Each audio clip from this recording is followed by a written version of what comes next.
connecting to the internet. Internet. Networking software. World Wide Web thing on a computer today. Computer. NetSurfer Pro. Hello and welcome back to NetSurfer Pro. I'm your main host, Matthew Marisa, and with me is... Of course, your co-host, Galen. And I gotta hit the hay, because today we're setting out on a trail. Lure Blazes. Oh, we're blazing a trail on the Trailer Blazes? Trailer Blazes!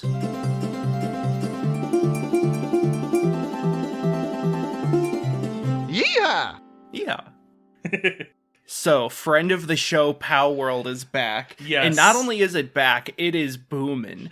So, I was ready to write off Palworld as vaporware, but they have like a ton of new stuff they've released video-wise. Yeah, we have actual gameplay now. Yeah, actual gameplay, previews of a lot of the different pals in their PAL deck, which is not a Pokédex. Like, number by number videos that are, around 1 minute long that are like, here's Fox Sparks, it's fucking Fennekin and Nickit. Here's the Moth one. It's Hatterini and Frostmoth. Yeah. Yeah, I gotta say, I guess when we were first looking at the trailers for this, we definitely pointed out that a lot of them looked like either a mix of Pokemon or like just a regular, just straight up Pokemon. Yeah. Like Wooloo and Lamball, I think they're calling it. It's the same thing. But like more and more it feels like they are just making a Pokemon fan game with fused Pokemon.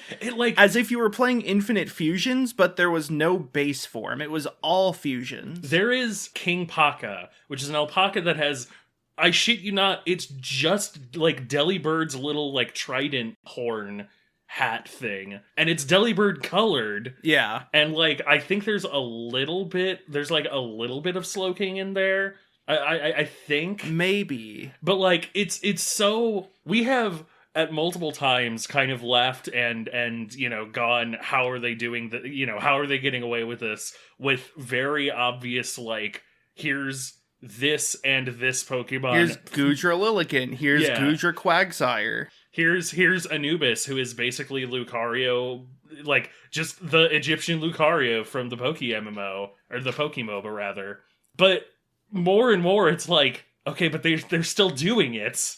So this is just a core part of this, is that a lot of these are ripoffs / affectionate. Here's the thing, if this was like a ROM hack for Pokemon, these designs would be absolutely lauded. Yeah. Like, oh, you fuse those two Pokemon? That's so cool. But here is a separate game that is trying to not really trying to make an identity for itself. It's very clearly being Pokemon, but not like the other Pokemon games. Yeah. It is endearing, I think, but also really dumb, but in a fun Kusoge sort of way. Yeah.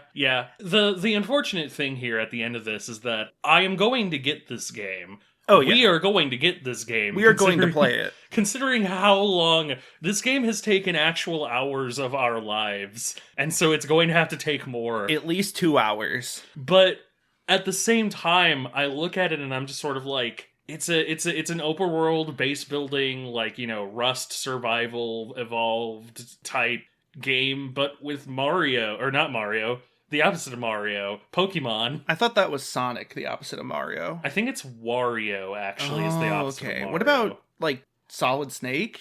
That's pretty good, but I think Solid Snake is more the opposite of Raiden. Oh, okay. However, Raiden's the opposite of course, Dhalsim. Yep. Okay, this is not my type of game. I don't enjoy this genre. The closest I've gotten to really playing it is Chimera Land. Yeah. So as long as I get a similar amount of enjoyment to Chimera Land, I'll be good. Yeah, it's...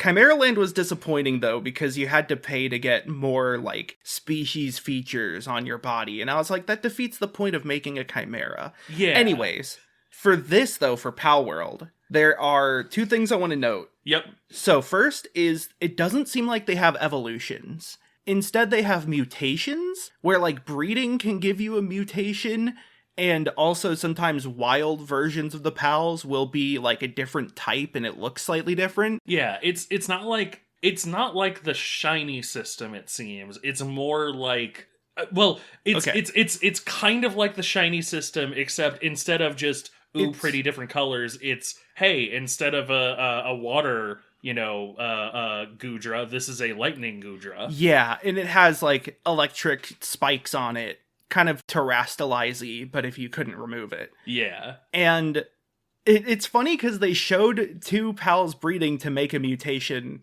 like different type 1, but in the corner it says like not present in gameplay or gameplay differs from shown footage. Yeah. Like, what is that? What do you mean? What part of this is just show the gameplay? You don't have to cook up and doctor a trailer for Palworld like that. Well, see, here's the thing. They're actually, as an insider, they're taking notes here from Viva Pinata. And so there will be fun little dance animations every time you breed two together. They'll do a thing where like the worm will like flip around and become a little like a little circle that like spins around and around the other worm, and then a baby pops out. Sure. Just like how real sex works, actually. Turn into a worm. Yep. Turn into a circle. Step 1, turn into worm. Yeah. So the other one, though, they have a gameplay trailer about base building. Yes. And they understand what they're doing, because it opens with a giant, like, okay, Slime Rancher. Yeah. The whole point of Slime Rancher is you have slimes you put in, like, vats. But the thing about slimes and Slime Rancher is they're little droplets. Like, they're malleable.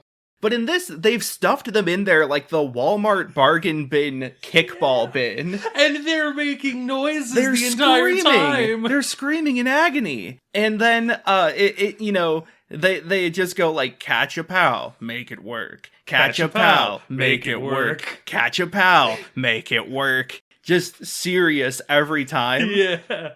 And by the end of it, it's like, these are the secrets to, mastering this is the secret to making a fun and comfortable base.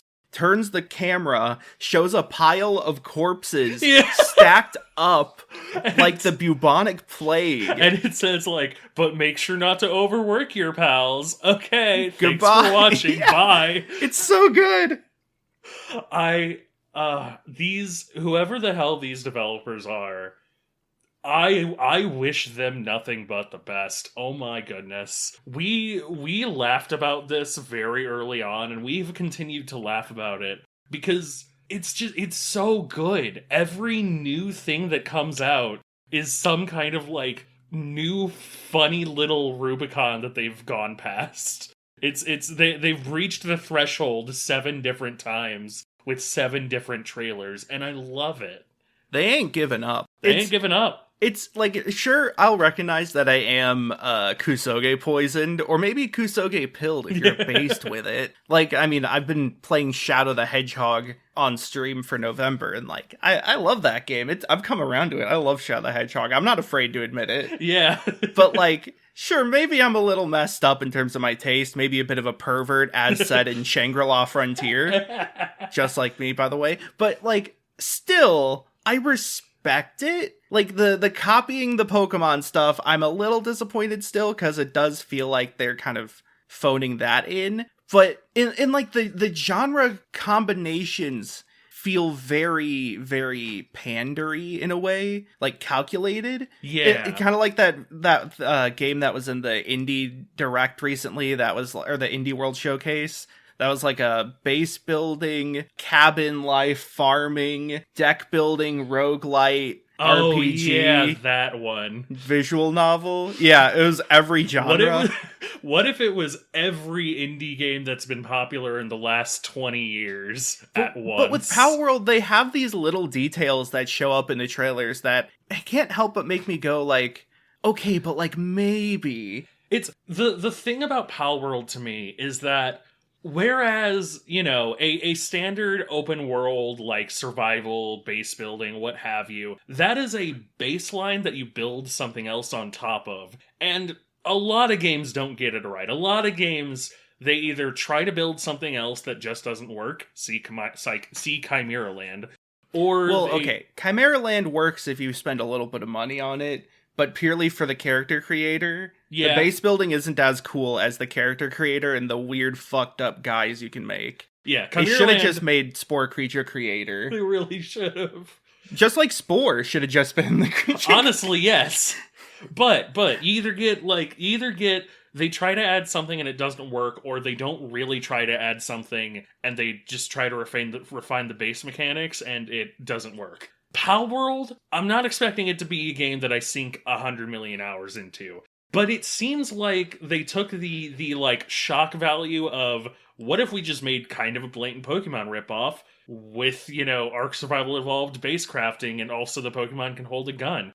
And they've basically just seen that through to its natural conclusion. They've seen it through to the end of like, yeah, you can hand this Pokemon a gun, you can enlist this Pokemon to help you build your base, you can enlist this Pokemon to water your crops and to heal you, and you can throw all of these Pokemons out and they'll all do, weird, have fun little weird, unique mechanics, and it's like, you know what? Like you said, at the end, I gotta respect it. They set out with a very funny pitch, and they stuck through it, and they haven't stopped being funny the entire time. They've just built something that looks actually a little interesting.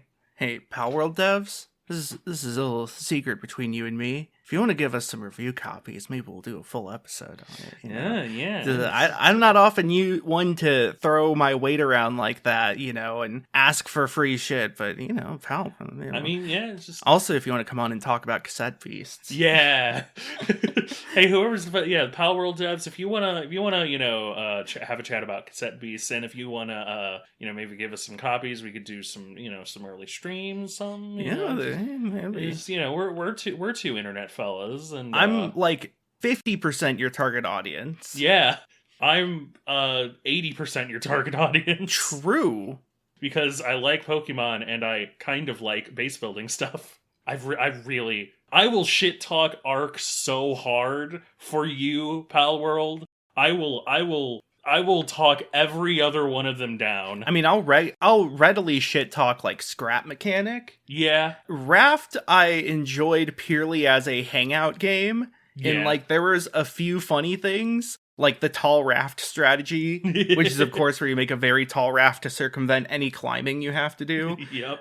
But otherwise, like, it's not normally something I go for because it gets kind of repetitive and stale. Yeah. And especially because I would always play it with friends who would play it offline, like, between sessions, and so they'd get way far ahead, and I would not know what I'm doing, but then they wouldn't explain to me how to actually do anything. That was my experience with Don't Starve together. Yeah. Was I got it, and then they're all walking in their other directions, doing their chores, and I'm like, what do I do? And then I die. It's the Terraria problem. Or that was also my experience with Sevtech. Sevtech also just being a very frustrating and miserable experience. Yeah. So if you want us to not talk about your game like this... yeah. We're not even holding you hostage. Yeah. We'll probably talk about it in the same sort of manner we have been. And believe us, we know a thing or two about being held hostage. What? It's a callback to some lore. Oh, little long time joke for when you. we were in that house. Yeah, that house. Speaking of which, so main topic time, the moment you've all been waiting for. If you have looked into the description and seen that we have a skip to main topic button, you'll probably find yourself here. And you may ask yourself, how did I get here? The people who are skipping ahead to the main topic aren't going to get that, which is great because it means they'll go back and listen to the start. It's all part of the plan.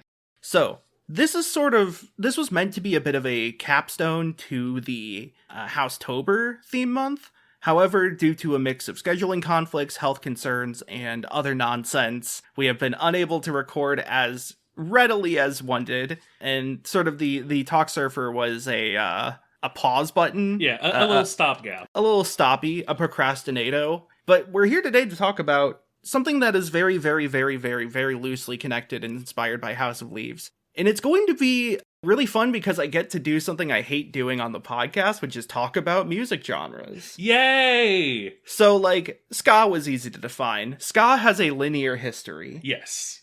Who even understands metal genres? Not even metal fans who know metal genres understand metal genres. There are a number of different, like, broad music genres that I see a lot of jokes about, like, oh, you like rock? Do you like dad rock, arena rock, hair rock, prog rock, alt rock, etc., etc. Mhm. And metal definitely falls under one of these. But Metal and electronic fans arguing over who has more genres. There's a friend of mine was coming up with a quiz that was like, is it electronic, rap, or metal? So like horrorcore. That's probably rap. Yeah, that is rap. Yeah. What was another good one? Oh yeah, Nintendo Core. I'm gonna say metal because it's wrong. It's rap. It's rap. Yeah, so anyways, we're talking about prog metal today. Prog metal, what's that? Well, prog rock is a sort of genre or subgenre of rock that is mainly about sort of experimentation and innovation within the genre. It uses a mix of like different instruments, experiments in composition, often using different time signatures and rhythms and polyrhythms and things like that. More complex technique involved, and a readiness to accept new forms of production and sort of incorporating elements of technology compared to sort of the classical styles of acoustic only. Prog rock stands for progressive rock, right? Yes. Yes. So you could think of it not necessarily as like left-leaning ideology. Progressive in the sense of like trying to kind of be ahead of its time to an extent. Trying to progress the genre. It sort of started in the 60s and 70s with things like Jethro Tull, Emerson, Lake and Palmer, Genesis, sort of Pink Floyd to an extent, The Who to an extent. A lot of those sort of artists who really sort of took the music with guitar style that was popular and did other things with it. I think nowadays some of the more famous acts are like Rush is a huge one, and Yes. I think what a lot of people think of when they think of prog.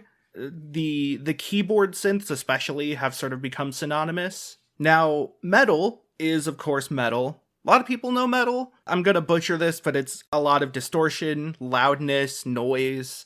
It is a lot more messy in some ways than regular sort of generic rock. However, at the same time, it emphasizes like technique and skill. So Yes. that's where things like the like really fast drumming, or most notably things like shredding, you know, ridiculously fast guitar riffs, really amplifying the like skill and technique and composure of the guitarist themselves. Yeah. You know, people talk about like guitar solos, and that's sort of a big part of metal is giving the musicians time to play their instruments in a way that really shows off. Yeah. With the band that we are talking about today and the album we're talking about specifically today, I feel like part of it is also like the math rock styling of, like you said, a lot of things like polyrhythms, and it's about shredding and showing off, but it's also kind of about like constructing a song that is itself complex in terms of the musicality. Yeah, I think like there is a general desire by artists in this sort of subgenre to make something that doesn't sound normal, to like try to make a new sound or make a sound that is uncommon. Yes. You don't see a lot of radio play with these bands because that's kind of the thing. That's kind of the point, is for the most part, prog artists are avant-garde to where they will sort of make things that most people won't listen to. Prog metal in this case is metal that's progressive. Duh. It combines the mentality of prog with the sort of mentality of metal. And you mentioned math rock, which is sort of another genre that is focused heavily on weird composition. Yeah. Called math rock as a joke because the sheet music looks like a math problem because of all the time signature changes and stuff. There's really like they shirk a lot of the traditional pop writing rules. You will find 4/4 rhythms and you'll find typical drum beats, but at the same time those are often interrupted with complex whatnots and Yeah. random 3/4, 7/8, anything you could really think of. 7/8's a very common one in math rock and prog metal and stuff like that. Now, so what we're talking about today is the album Doppelganger by Fall of Troy. The Fact Corner. This is the band's second album. Fall of Troy is a trio containing Thomas Eric, who does vocals and guitar and keyboard, Andrew Forsman, who's the drummer, and Tim Ward, who is the screamer and bass player. Nice. Most bands that have screaming and singing have separate people for those, because it will fuck up your vocal cords. Yes. And I mean, people who do professional scream music like that, they have a different way of screaming than a normal person would scream. Yeah. It's often more like diaphragmy and uses more exhaling, from what I understand. So that you're not like vibrating as much, it's more like you are going... I'm sure that was a fun sonic experience. Mm-hmm. Yeah, cool. So the thing about Fall of Troy, though, is while they are often considered prog metal, they're also considered post-rock, post-metal, post-punk, math rock, screamo, post-emo. I've made that one up. Like, oh, in Swancore, which is basically just bands that are similar to Dance Gavin Dance. They're an honorary member of the Swancore genre. Nice. Not as you might think, not bands that sound like swans. That is a separate genre. That's like mewcore. And not bands that don't just play a bunch of swans honking. Yeah, which would be great. Sounds like a Bees McBees album. I was gonna say, that's like a Yoko Ono track. Yeah.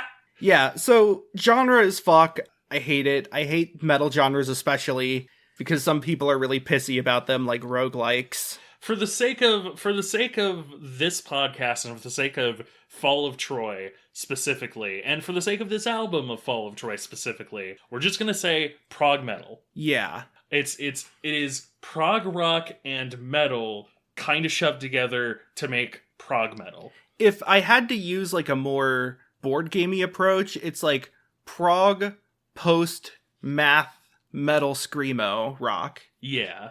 Which is a very fun board game genre, I'm sure. So the album itself, Doppelganger, is interesting. It is about half remakes and remixes of songs from their first album and their demos that were unreleased for a long time and then later released on the internet. Nice. Called the Ghost Ship EP. So like some of the songs are just straight up from the first album but re-recorded. Some of them, or at least one of them, one super notable example, was remade, like recomposed, remixed as they call it. And then there are a bunch of original songs as well. The album does have a loose connection to House of Leaves in that there are 2 songs that are named after House of Leaves quotes. Yep. Which we'll get to when we get there. And so the album Doppelganger, I just want to mention before we actually discuss like the term doppelganger, yes, that pretty much every song starts with a quick, punchy guitar riff, and most songs have a reverb fade out, or like they just kind of let the instruments play off at the end. Yeah. There's not many hard stops, and there's not many true fade outs that like are used to imply ongoing looping. It's more like the type where you strum a power chord and then you just take your hand off and let it vibrate. The band itself, like you said, they have a lot of really wacky rhythms and they often switch things up. They have a thing where they will like play a riff for like 3 bars, and on the 4th bar they'll suddenly swap to a very punchy separate rhythm. Yeah. As if you were just suddenly attacked in the middle of the song. Yeah. I also want to point out that their use of screaming, which I will be talking about generally song by song, but a lot of times their use of screaming in the better versions of it, I have opinions we'll get into, usually are used to either punctuate a single word, like a single, line at the end of a verse, or like a single section of the song. Like they'll only scream the chorus, or they'll only scream the last word, the last line. Yeah. To really, like you said, it's very punchy. It's very like, it sings the song and then it goes, and now this part. Yeah. So Doppelganger as a concept is super inherent to this album. Yes. There's the obvious that many of the songs are remakes off their self-titled album. I'll get to each one as we go. So the album itself is a doppelganger to their first one. Additionally, as you said, the screaming sort of represents a doppelganger. If a doppelganger is like the evil twin or like the demonic copy, then in this case you have the normal singing and then the doppelganger screaming. Yeah. And those interject with each other, sort of interpose. They're often separated based on the different sections of the song, and thus they sort of help separate the song itself lyrically. The song structure, though, is, dare I say, terminally climactic. Ah! This is a term you would know if you've seen the lore lecture I did on Coheed and Cambria, aka NetSurfer Presents Twack Explains the Lore to the Amory Wars. Terminally climactic essentially means that the climax of the song is towards the end rather than in the chorus. Most songs, the climax is on the chorus, and then it sort of follows a wave where it builds up to the climax, goes back down, goes up to the climax, goes back down, and then maybe the climax will be in the bridge. But a terminally climactic song has a separate outro compared to the chorus where the climax happens. The best example I can think of to just look up now to listen to is Three Evils embodied in... I don't know the full title. Three Evils embodied in Love and Shadow by Coheed and Cambria. That one is just straight up like, you'll understand what I mean there. Because you have like the chorus, verse, chorus, and then like a whole bunch of outro. And so Fall of Troy does this a lot, but oftentimes the terminally climactic part is purely instrumental. Sometimes there will be, like they don't do this for every song, and sometimes when they do it, there will be some vocals and lyrics. But for the most part, this is sort of, most songs are split into halves. Yeah, there's a number of songs that are like, the first half is going to be the verse, chorus, verse, or just verse, verse, verse, and then the second half is going to be a bunch of music. Yeah. They also have this thing where it's not really leitmotifs, but they reuse certain melodies and riffs. Yeah! Usually this is like, it'll appear once on a song that was from their first album, and then again on a different song. Again, not always. And again, I'll try to point out some notable ones as we go. Yeah. And then lyrically, a lot of the songs are about contradictions. There is a lot about sort of mental contradictions relating to relationships. Things like wanting to leave someone yet being afraid to do so. There are songs about sort of logical contradictions. There are songs about societal contradictions. Yes. There is a lot in terms of this sort of dichotomy that is being presented and the conflicts that come with trying to embody both of them. I think the album cover then presents this as like conjoined twins with like tendrils and spider webs around them. Very iconic album cover, by the way. Yeah, it's extremely good. I love it. Like you said, it really embodies like the doppelganger concept, and I specifically kind of like it's conjoined twins, but the like weird spidery blackness in the background feels interesting to me in that it's like you have the sort of literal physical doppelganger aspect of twins, but the idea of, you know, the person in front of you and the person that's behind them, the shadow they're self. Right behind me, isn't he? Wait, is this Debate Demon? Me when I'm in a Jungian representation of the darkness of my soul.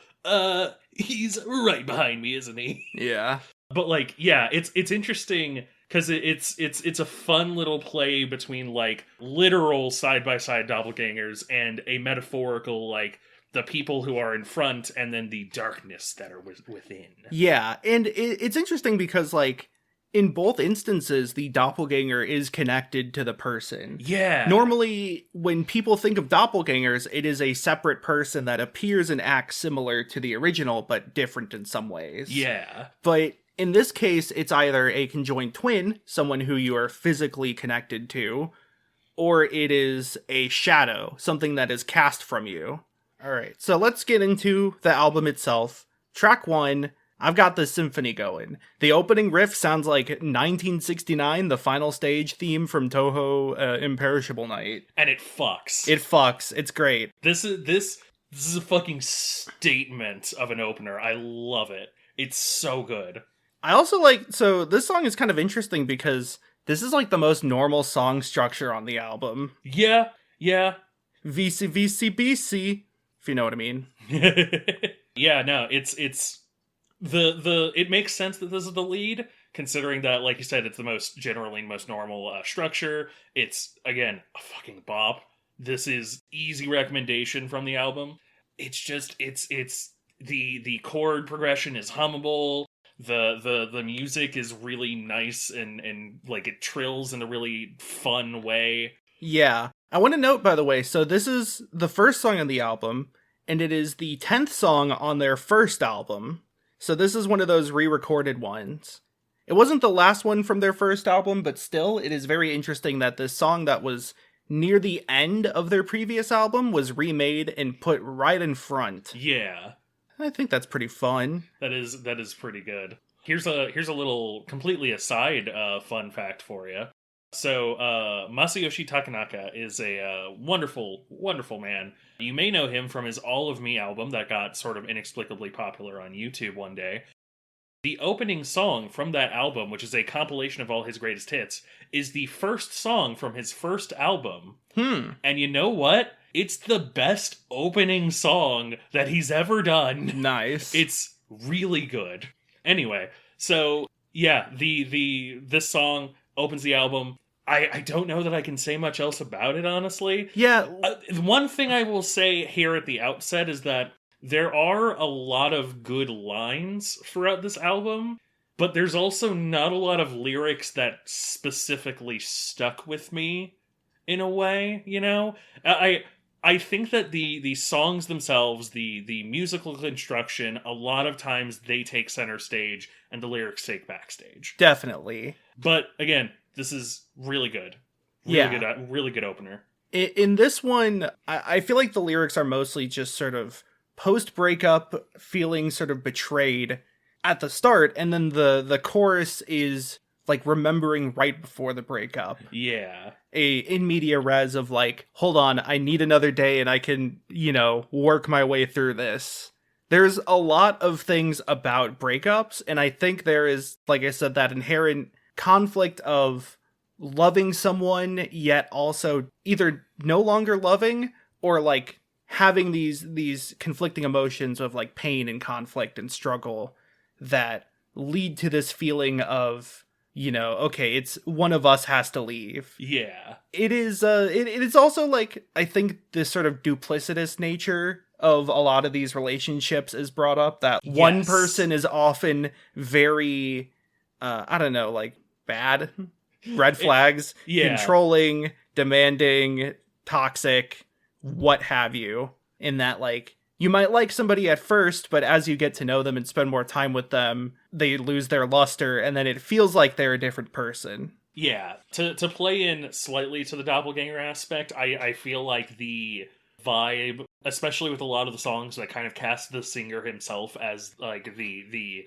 villain here, kind of tie into the theme of like being one person around other people, but being another entire different person around the person that you theoretically love, that sort of thing. It's yeah, like you said, it's a consistent running theme throughout the album. And speaking of which, let's go to Act 1, Scene 1. Act 1, Scene 1, a great second song name. Yeah, mm-hmm. Also, probably one of the better songs as far as like the, relationship it shows goes, kind of. It's a relation. So the lyrics of the relationship generally allude to, I get the feeling from it that like the lyrics themselves kind of allude to a one night stand. Yeah. But the tone makes me think that it is like repeated one night stands. It is like the singer is singing about a friends with benefit who they keep trying to push away and keep at arm's length. So I interpret it as prostitution, sex worker. Ah, yep. There is another song on the album later on that has a similar reading from me about the song that I also take to be about prostitution. And it's connected lyrically to this one as well. I like the jaded masquerade. Yes. I think like masquerade balls, people just think about the masquerade, the mask part of the masquerade, rather. But when it comes to masquerade balls, the idea is that your identity is moot, that it is purely about how you are presenting yourself in the moment. And I think like it's interesting because in terms of sort of this job, if it is the person, the singer paying for sex or just, friends with benefits, then the identity of the person he's having sex with doesn't matter as much to him as the simple act of doing it. Yeah. And so like it is a jaded way to look at love, but it is still a pleasurable experience. It is, yeah. It's this is I want to say this might be my favorite song in the album. It's good. It's a really good follow up to the first song, and like you've said, it's a very fun, complex song. It's also a song where the lyrics, I think, really matter, where as opposed to some of the later ones. Yeah. But I also, to go back to what I was saying about the Screamo sections as well, this is one of the better uses, I think, because a lot of times they're going to either sing just a single word to, like, really emphasize it, or it's like the very last moment of, like, lock the doors, turn off the lights, remove all your clothes. So it's really, they're reserved with how they use it to really, high impact. By the way, so at first I was thinking it was a one-night stand, but that line is what made me reconsider, because that really brings to mind to me the image of, like, going to a motel specifically for this sort of affair. That makes sense. Also, the outro to this one has some reversed guitar and chiptune on the keys. Ah. Next one, FCPREMIX. This is the famous one. Yeah, this is the one that you probably know if you know any of these songs. It was in Guitar Hero 3, among a lot of other video games. Oh, I didn't even know that. You didn't know FCPREMIX was in Guitar Hero 3? I didn't. And in World Tour. It was on MTV. It's sort of probably their most well-known song. It is a remix of FCP, SIT, SG, EP, GEP, GEP from their first album. Pop quiz, do you know what that stands for? There's lots of parades honoring the cheat, but don't let that stop you from having your own. Okay, so trick question. There is no official meaning to the acronym. Darn it! I got fucking The common belief is fuck condoms, premarital sex is the shit, get 'em pregnant, get 'em pregnant, get 'em pregnant. However, as I said, that has never been confirmed officially by the band.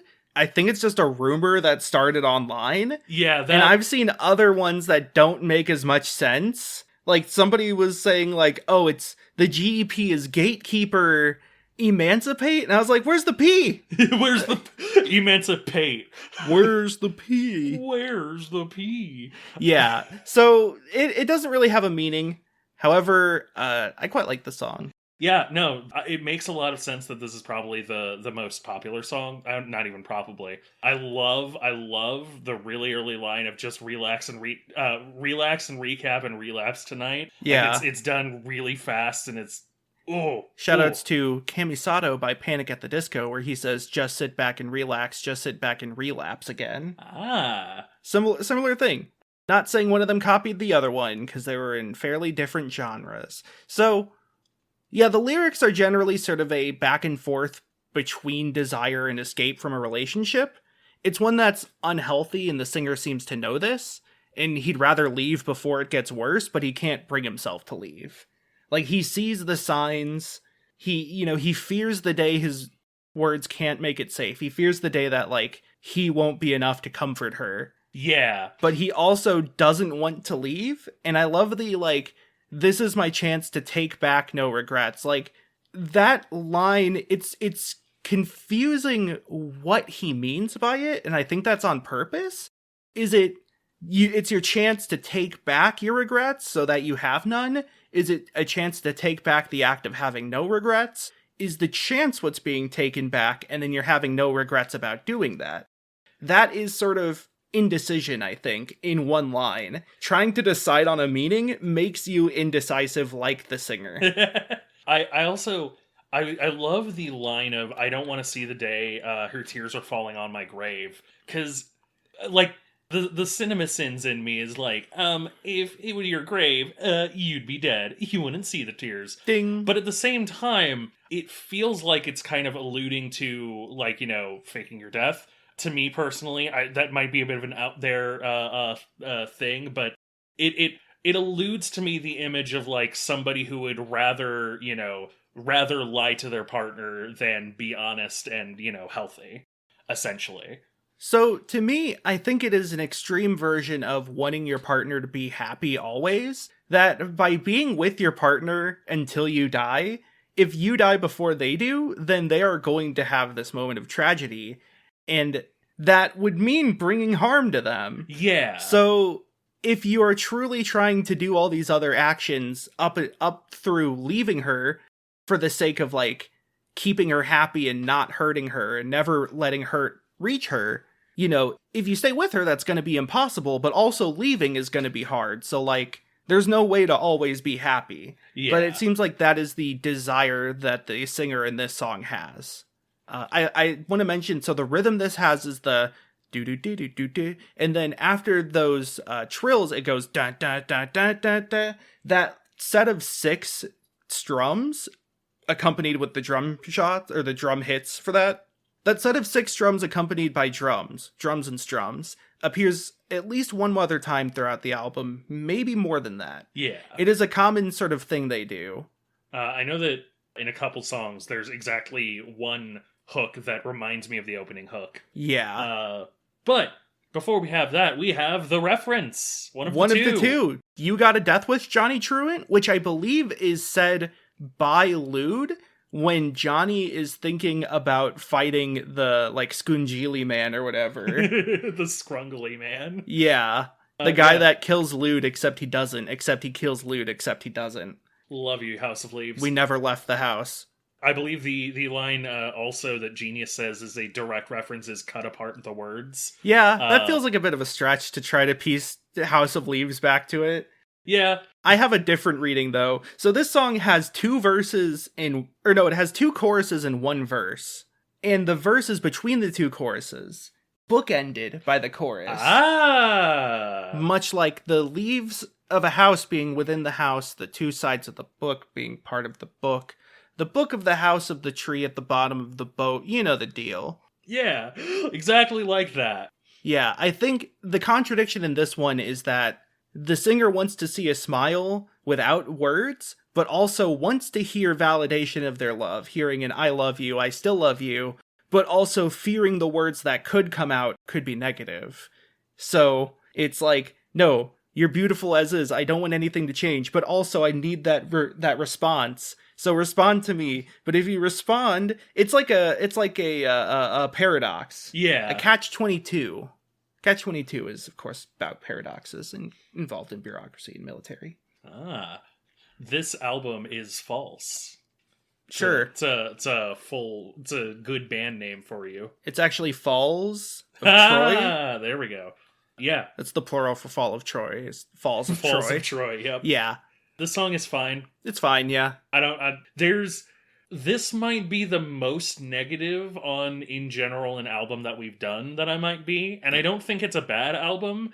There's just a lot more individual songs that I had less to say on this time than it was fine. I'll admit that like 90% of the reason I wanted to do this was simply because of the House of Leaves references. I mean, that's fair. I mean, like, it's a nice album. I like it. It's not my favorite Swancore album, but I only found that album earlier this year, so didn't really have as much prep going into it. Next song is Mouths Like Sidewinder Missiles. Case in point, my only note for this is breakup song, parentheses. Yeah, this is the one that has the hook that reminds me of the opening, but like a little more upbeat, a little more on time. The first half of the song is pretty good. Then after the breakdown, it kind of loses me. Yeah. This is another song that is like bisected in half, though, where the first half has like lyrics and then the second half is primarily instrumental. Mm-hmm. But yeah, it's a song that's on the album. Sorry, I don't have much else to say on it. I have a lot to say on the next one. The other House of Leaves reference, the Holy Tape. The Holy Tape. I wanted to mention this. I think we brushed over it in the episode, but I guess in a way the syllables that are missing from Holy sound kind of like the word away, because it's Holloway, so it's Hall-O-W-E. Yeah. Or if you were to just include the Y sound in there as you would say it, it would be hollow, it would be away. Yeah. Like a hole. Whatever was in the hole is away. So this one is kind of interesting because I feel like this isn't as much about a relationship. To me, this one feels pretty directly about like the cycle of war and violence. Yeah. There is the direct line, colonized in war, predicting many more.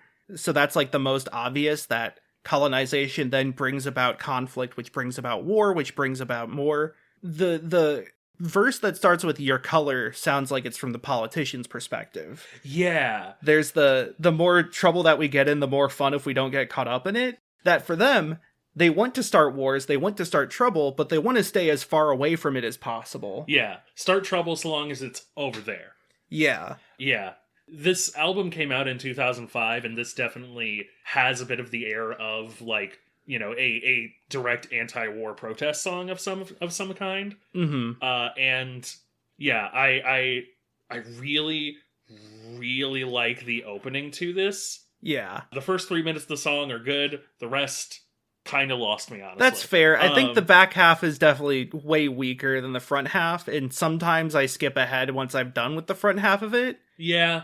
I do think, though, so the self-taught suicide line, yes, according to a Genius contributor, this is a reference to Holloway's sort of demise and descent into madness. However, Holloway, didn't he die from Reston? Like, didn't Reston shoot him? I guess the Holloway tape is vague on purpose, and it's not clear how exactly he died, but I was under the impression he bled out from the gunshot Reston landed. I think part of it is that he became suicidal and psychopathic. Well, it's more like he just became, like, enraged or more clouded in his judgment. Yeah. He was too focused on and obsessed with the whole Minotaur that he kind of lost track of everything else. To me, though, it's more about, like, viewing the desire to go off to war as a self-taught suicide. Yeah, yeah. Like, war can't end without death, pretty much. So by wanting to sort of go to war, by, like, you know, teaching kids, like, hey, join the army, it's great, it's strong, you can shoot bad guys, you are teaching them suicide. Yeah, self-taught suicide, just as a line, is a wonderful, like, evocative piece of writing right there. Yeah. Also, so the verses, the "none of this has changed," that sort of that melody is really similar to the "I'm telling you the truth" melody from Symphony. Yeah. Which I think is a fun callback. I'm telling you the truth. None of this has changed. I swear. We got Laces Out, Dan. Which is an Ace Ventura reference. Yes. Yeah, this has the triplet guitar thing where on FCPREMIX with the punchy dun dun dun dun dun dun. The first verse I like, but unfortunately a lot of this is Screamo sections. So, yeah. Okay, here's the thing. I think that the screaming sections of metal songs generally work best when they are essentially used kind of as their own instrument and used for punctuation. More like a backup singer, oftentimes. Yeah. Which tends to be the role they take. But as far as, like, entire sections of it, I'm sorry, I just can't really get into it. So, it's just not for me in many of the cases. Yeah, so this one's interesting because I'm pretty sure it is the lead singer doing a lot of that, but it's not direct, like, throat screaming most of the album has. It is, like, panic shouting. Yeah. It is a different quality to it. Yeah, yes. There's a few songs I could compare it to. The most notable one is Girl O'Clock by Dismemberment Plan.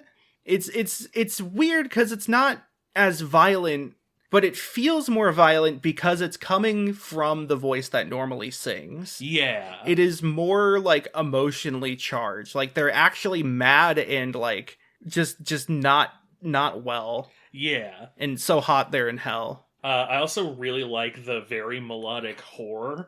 Mm-hmm. The single word of whore, which is sung in a very, you know, very, very melodic, very, like, you know, overture style. Yeah. This one is, like, the least conflicted. This is a defiant breakup song about a toxic partner. Yep. Maybe this is the case where the partner is the doppelganger. The partner's just straight up Two-Face from Batman. Ah. What if the cover depicts Two-Face from Batman?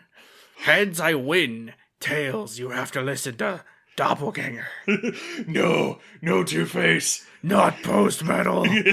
I only listen to gent. Of course you would fucking listen to gent, Batman. Well, I do occasionally like Rush. Everyone likes Rush, Batman. Yeah. Okay. I have very little else to say on this one.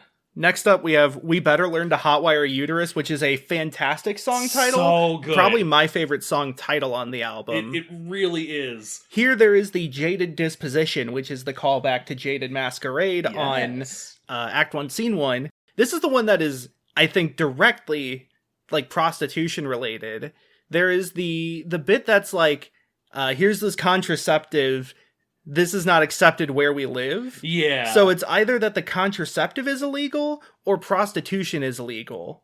But I think the main crux of it comes in the line that's like another machine on the assembly room floor. Yeah. I think in this case, this contradiction is the role that sex has in society.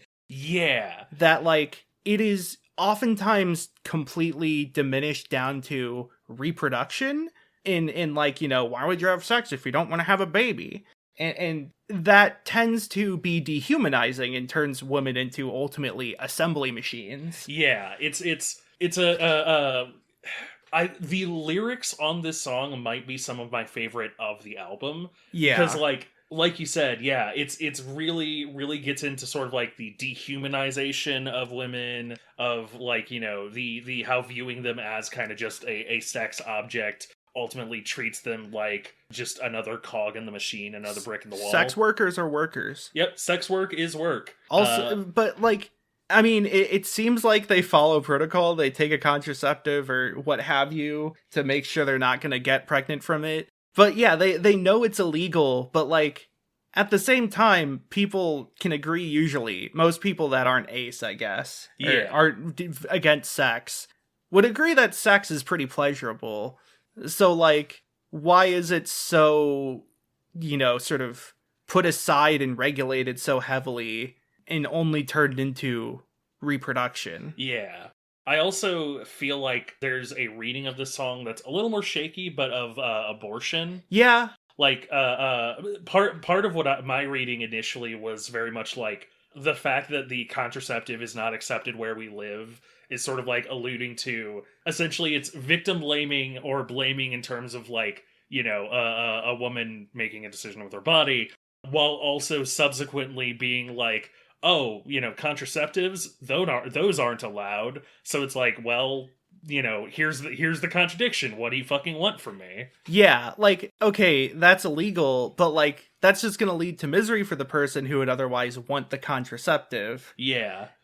I think that line, this is not illegal, or this is illegal where we live, is unclear what it's referring to exactly, because the order of the lines, the just A then B, kind of implies that it's about the contraceptive, but at the same time, I don't know. I feel like if you do the reading that it's about prostitution, then it could very well be they take the contraceptive, that's fine, but the prostitution's illegal. It ends with the singer getting arrested. Yeah.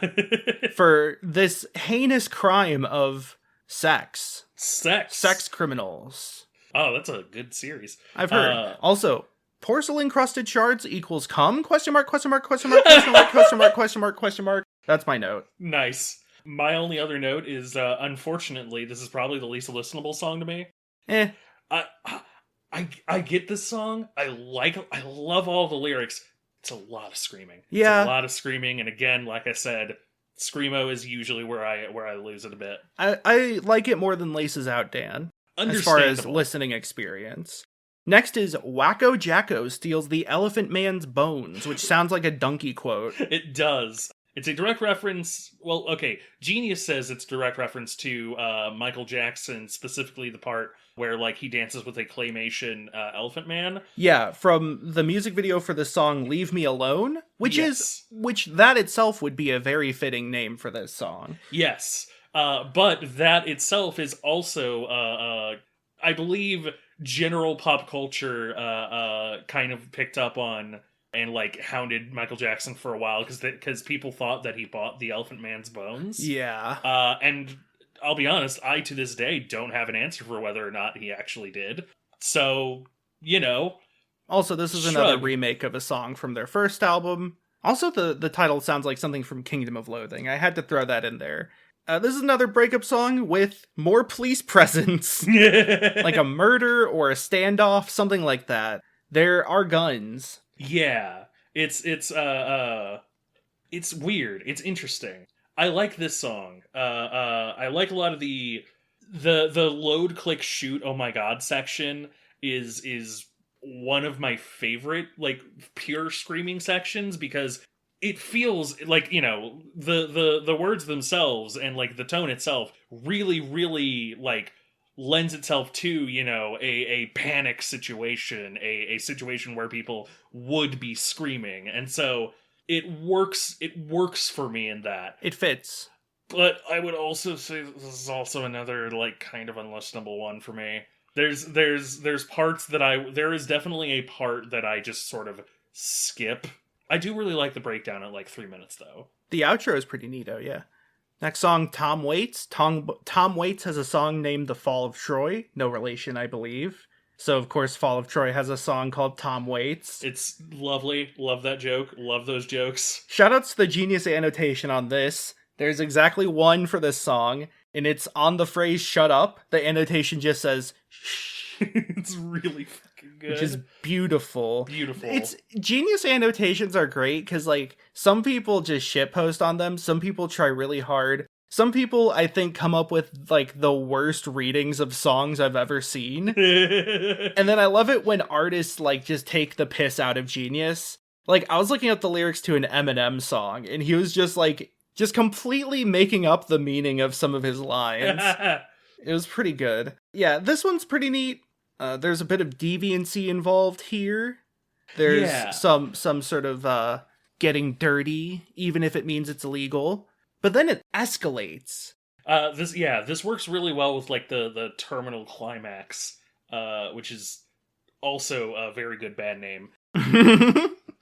But yeah, because, like, this is a song that kind of starts at a very, like, you know, very high point, a very, like, angry, violent sort of... This song has a lot of lyrics that are specifically kind of harkening back to, like, the being angry at a politician style earlier. Yeah. But it gets more. Like, the line of, like, and the thieves that have decided to hide... Let me try this one again. Your contribution has hoarded the masses now, and the thieves have decided to hide. Ante up because the enemy's coming, and get your gun because I'm already reloading. Going into the outro that repeatedly repeats, arm yourselves. And I'm like, based. Also... this is a call to action to unify. Like it goes from, like, making rules that you kind of have to break in order to live, and then, like, making people malnourished. It then goes from that to show, like, the extreme escalation into a full-scale rebellion. Yeah.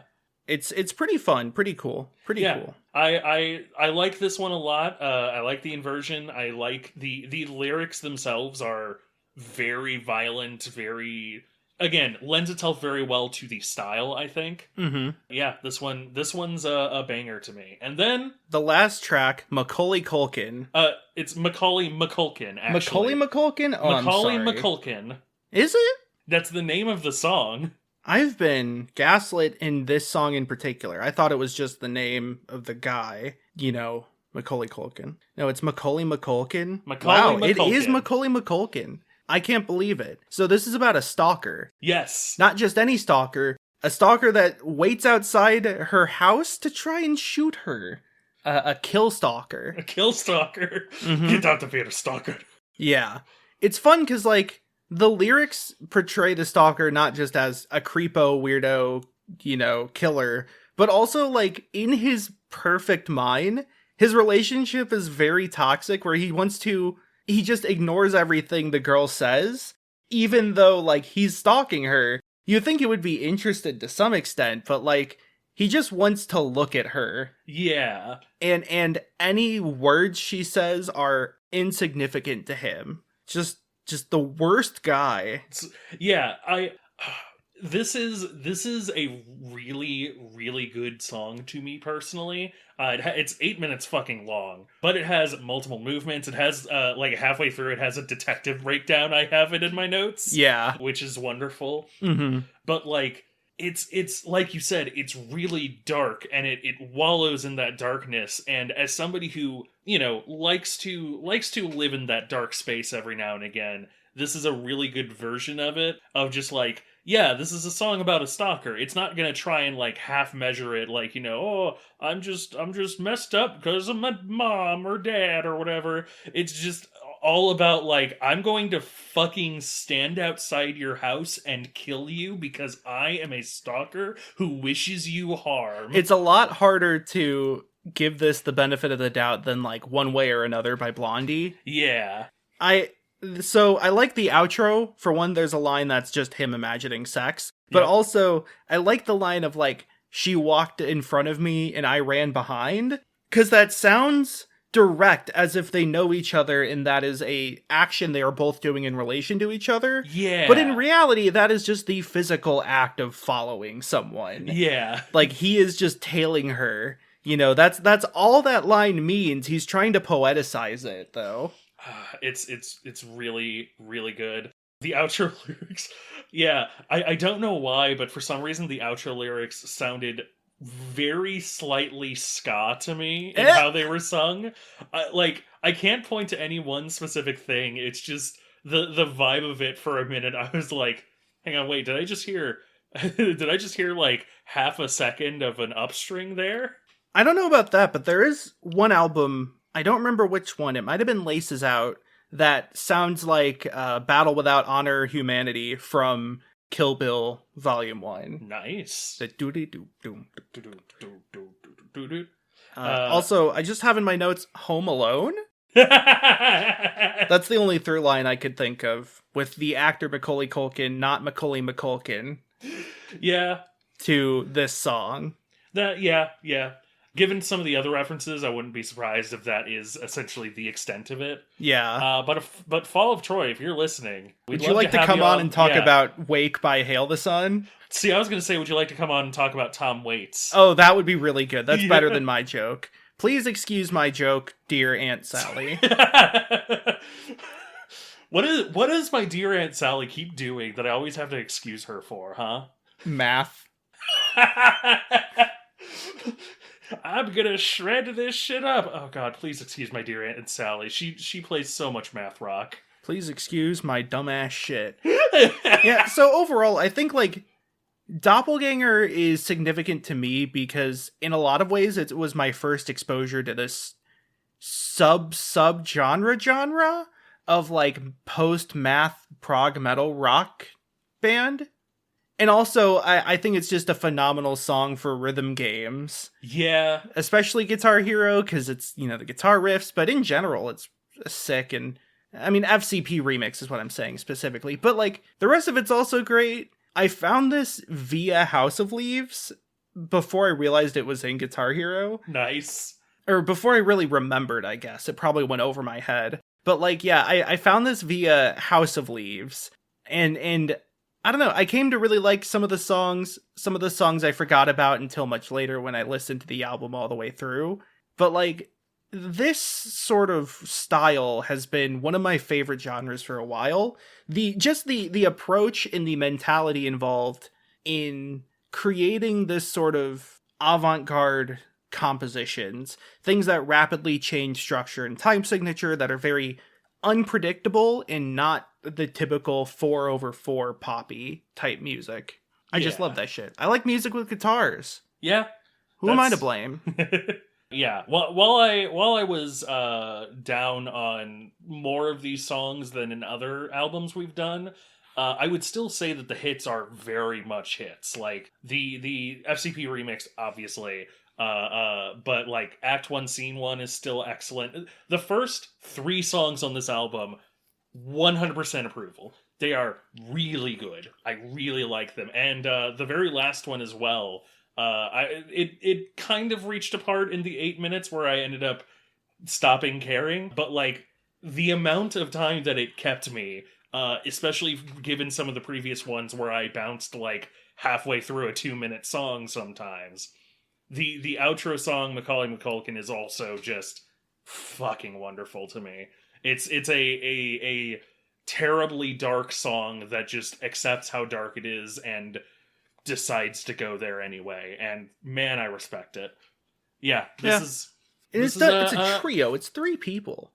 Oh yeah, it's a I always trio. forget that you only need 3 people to make music like this. Musicians are wild, yo. Yeah. Giraffes has 2 people. That's also wild.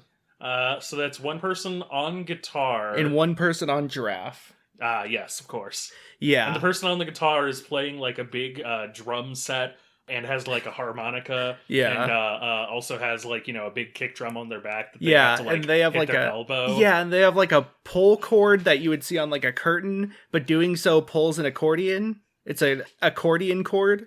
Accordion. Mm-hmm. Yeah. Great album. It's nice that we didn't have much to say for some of them because we have a good duration for the episode now. Thanks for listening. You can follow us on any podcasting platform you like. Give us a like, give us a rating, give us a review. Let us know how we're doing. Let us know what you want to see us cover next or what you think we might be interested in. You can follow us on Twitter at NetSurferPro, where we tweet little teasers for upcoming episodes, though there's only a few episodes left in the year. Yeah, so we're gonna have to. We're gonna have to figure those out, and then also figure out how many will actually have teasers. Yeah, we're gonna have to roll out the red carpet sooner rather than later for those net surfies. Yeah, the net surfies are coming up. Oh, Cast your brackets now for meme of the year. Submit your meme of the year brackets for net surf nadness. You can also... where could they find you? Yeah, you can also find me on Twitter at Twackaroo, TWAKAROO, where I tweet a lot of pinball scores. I got a 300 million on Godzilla the other day, but it was not connected to Stern Insider. So I just have the picture to save. I also just tweet other stuff, thoughts on, stuff, random jokes. And when I go live on Twitch, on twitch.tv/twack, TWAK again, I stream mainly Tuesdays and Thursdays from about 1 p.m. to 3 or 4 p.m. Central Time, give or take an hour on either end. And for November, I have been doing Shadowvember, because November is National Diabetes Awareness Month. I have been raising money for the Juvenile Diabetes Research Foundation, a charity that specializes in funding diabetes research. They have done so much for diabetics such as myself. My A1C, which is here, don't worry too much about this. This is a lot of technical stuff, but it was the best it's been in literal years. I went to my endocrinologist and he was like, that's the only thing you could talk about. We didn't make any changes because it was like, I'm doing fine. And so much of that is thanks to improvements in the technology and advancements in new technology found by researchers and companies that are funded by the Juvenile Diabetes Research Foundation. It is huge. And so I'm always really happy to fundraise for them. I am playing through Shadow the Hedgehog, and for every $50 I raise, I have to play through it for another playthrough. Recently, I finished the last story for the first time in my life. Nice. Which means I had to complete 10 playthroughs just to get there. And I still have at least one more playthrough remaining. I'm very close to getting another playthrough added to this. Nice. So much Shadow the Hedgehog. Yeah, go there, check it out, and torment Matthew by making them play more. Please. I mean, it's a great game. It's also a terrible game, but it's a great game. Torment them by making them specifically do the route where you have to do like the 30-minute auto scroller. What is this, Braid? Okay, where can they find you? Oh, right. They can find me on Twitter and on TikTok at Galen Wilson. That's at GalenWils0N. I post my hot takes and occasionally tweet some videos or TikTok some videos, whatever the TikTok version of tweet is. I do that. You can find me on YouTube at The Only Galen on YouTube, and you can find me on Twitch at Machine Gun Vampire. I will have something on either of those channels at one point or another in the future, maybe. Perhaps. But until then, thank you very much for listening. This has been NetSurfer Pro, and I'm getting a note here. Just gonna do a bit of Foley work here. Wibble, wibble, wibble. Okay, it's a note from a fan. It says, "What does this have to do with the internet?" All right, bye.